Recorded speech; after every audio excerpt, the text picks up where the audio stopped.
Pasaron 4 minutos de las 10 de la mañana y seguimos aquí en Bancate ese efecto y ya estamos en comunicación con Nacho Muruaga, analista político de la consultora Suban Córdoba y Asociados, con un newsletter también que se llama Los Nenes No Lloran, en el que habla de cultura pop, literatura y comunicación, pero en esta oportunidad en particular vamos a estar hablando de las elecciones que sucedieron en el día de ayer en La Pampa, Tierra del Fuego, Salta y San Juan. Hola Nacho, ¿cómo estás? Agustina Maldonado te saluda.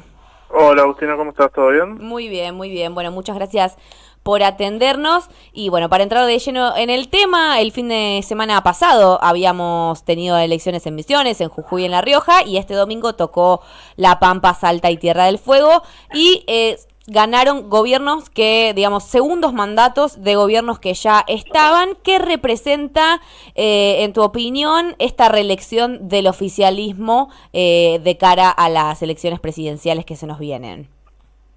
Bueno, me parece que hay, empieza a ser muy nítido, ¿no? Un descalce entre lo que sucede a nivel nacional, donde pareciera haber una insatisfacción y un malestar con la política generalizado, y lo que sucede en las elecciones provinciales o en las elecciones municipales, donde en general lo que vemos es que los oficialismos gozan de buena salud y no están teniendo grandes problemas para reelegir y, Claro. y para mostrar la confianza de la gente, ¿no? Uh-huh, uh-huh. ¿Y eso te parece que es algo que podría fortalecer, que fortalece al Frente de Todos en una presidencial, o que puede no tener nada que ver? No, yo creo que no hay, digamos, me parece que son dos cosas distintas, ¿no? En algún punto.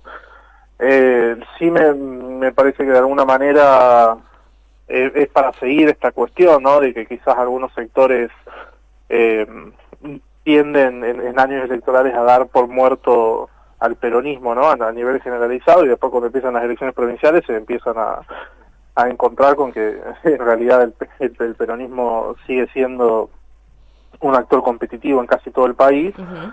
Pero bueno, lo que termine pasando después en las elecciones presidenciales me parece que es una cosa totalmente separada de lo que está pasando en las elecciones provinciales. Claro, digamos, estos partidos que terminan predominando en las provincias, después no tienen una representación en las listas presidenciales. No, a ver, me parece que son dos cosas distintas, ¿no? O sea, que claramente los gobiernos provinciales en general, la gente percibe que funcionan mucho mejor que la gestión nacional. Uh-huh.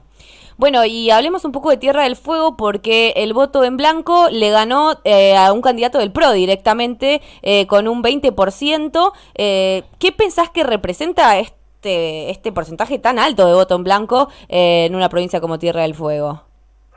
Y quizás haya ahí alguna especie de malestar, ¿no? Que se haya manifestado eligiendo el voto en blanco, ¿no? La verdad no estoy en el detalle preciso de esa elección, pero yo asumo o intuyo que debe ser alguna cuestión de algún malestar, quizás probablemente voto opositor, que al no encontrar una opción que lo identifique correctamente o que lo represente correctamente, prefirió manifestarse con el voto en blanco. Se me ocurre. Y ahora, para ir un poco hacia la figura de Javier Milei, es medio rara su estrategia a nivel federal con sus candidatos provinciales, teniendo en cuenta que está queriendo, o supuestamente queriendo ir hacia ser presidenciable y ganar una elección. También se volvieron a hacer reclamos por parte de sus militantes, la falta de boletas en los cuartos oscuros. Bueno, ¿qué nos demuestra este tipo? No es la primera vez. Falta de militantes, falta de fiscalización, su propuesta no llega a los territorios. Digamos, ¿qué nos dice esto de su figura a nivel provincial y su futuro como candidato a presidente?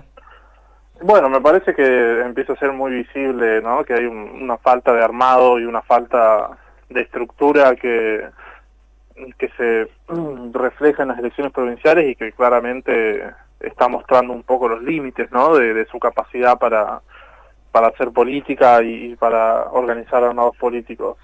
Eso me parece que en estas últimas elecciones se ha ido mostrando de forma cada vez más nítida, pero bueno, yo creo que no hay que... o no sería correcto, digamos, subestimarlo y decir que eso implicaría que se va a desinflar su intención de voto a nivel nacional, porque me parece que no necesariamente va a ser así de lineal, pero bueno, hay que seguir como sigue la cuestión de sus elecciones provinciales, ¿no? Seguramente a partir de ahí uno pueda intuir si es que, por ejemplo, va a tener capacidad para fiscalizar en todo el país o no, ¿no? Si va a tener candidatos en todo el país o no. Hay como muchas X que tiene que despejar y que, bueno, se hacen cada vez más visibles. Y vos realizaste un trabajo reciente focalizado sobre todo en el voto joven y mencionás que, bueno, muchos de los jóvenes que votaron al Frente de Todes en el 2019 parecerían estar inclinándose hacia un voto a figuras como las de Milei. Y ahí, bueno, por supuesto, parece raro el tema de la diferencia ideológica entre una y otra propuesta. ¿Qué nos podés decir de por qué se produce este fenómeno? Yo creo que la cuestión con el voto joven, con Milei, tiene que ver esencialmente con que hay una insatisfacción en el segmento de la juventud con respecto a la política y con respecto al funcionamiento del Estado, ¿no? O sea, estamos hablando de un segmento que ya viene de atestiguar 2 gestiones nacionales que no lograron resolver la mayor parte de sus problemas o casi ninguno de sus problemas concretos, entonces lógicamente ven otras opciones con un poco más de cariño, si se quiere, con un poco más de atención. Pero eso me parece a mí que no necesariamente implica que la adhesión a un candidato, porque te pareció atractivo en un determinado contexto, implica que también adherís a su plataforma política o a todas sus ideas. Ok.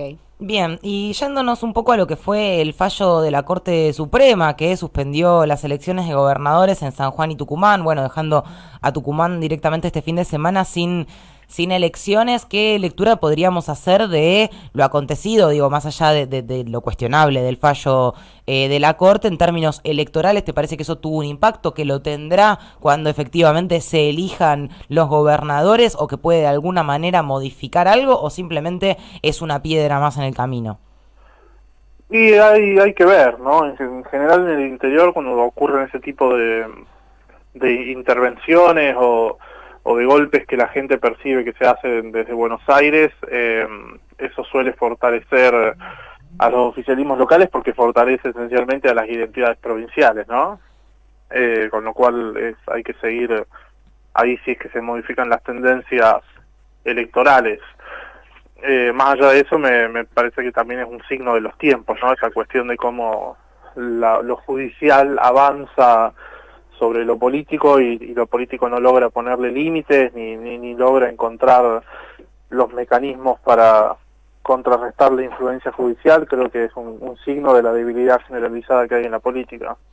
Y el hecho de que Mansur, luego de, digamos, muchísimo tiempo, ¿no? Porque él avisó que se iba a ir de su puesto en la jefatura de gabinete, luego se fue hacia su provincia, comenzó a hacer una campaña y todo esto termina con una candidatura dada de baja.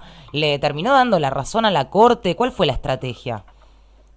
No, bueno, no podría ponerme en la mente de alguien como Mansur y decirte qué es lo que pensó él personalmente, digamos. No, tal vez un análisis más de su discurso y de cómo se desenvolvió la situación, no tanto lo que pasó por su mente. No, me parece que los dirigentes van tomando las decisiones en los contextos que se les presentan, ¿no? De acuerdo a los estímulos y de acuerdo a lo que va sucediendo. Creo que en el caso individual, claramente después de un fallo de esa jerarquía no había muchas otras más opciones que bajarse para permitir que continúe el proceso electoral. Excelente. Nacho Muruaga, analista político, muchas gracias. No, por favor, muchas gracias a ustedes. I seem to recognize your face.